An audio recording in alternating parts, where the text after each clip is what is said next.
So, today we're talking about jawline filler, the techniques involved in injecting and the difference between injecting men and women to achieve masculinization or feminization respectively.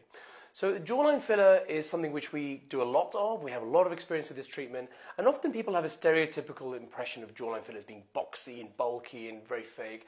And actually you do see some stereotypes online of people who have taken it too far. For us, it's all about looking very subtle and very natural and just enhancing the natural contour of the jaw.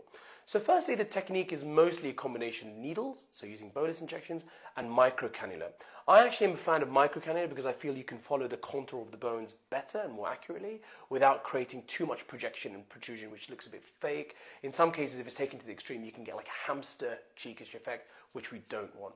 Now, the main difference between men and women is the angle of the injection and also the projection. So with women, we want to ideally slim the face and keep everything a little bit tapered. So sometimes small enhancements along the jawbone just to create a bit more shadow between the jaw and the neck is helpful, but you don't want to overfill because sometimes if you add too much, it can look a bit bulky and that can end up looking more masculine.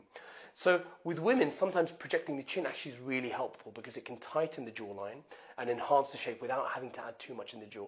It's also important to consider the angle. With women, we want to keep something closer to 120 or 130 degrees with a little bit more openness, whereas with men, on the other hand, we want something closer to 90 degrees where it's a bit more right angles or close to 100 degrees, as it were. Men, it's okay to add a bit more bulk as long as it widens the jaw ever so slightly because that appears more masculine, and sometimes keeping the chin a little bit square can also help with that overall structure and shape. You can also widen the jaw in men because it doesn't matter if you add too much bulk in that area as long as it's not in excess. Because if you do, it will become very wide, it will become very obvious. So all in all, jawline filler is done to enhance the natural shape you have, to separate the neck from the jaw, and to keep it looking as subtle and as natural as possible. It's very important that when you get the treatment done, that it doesn't look like you've had filler done.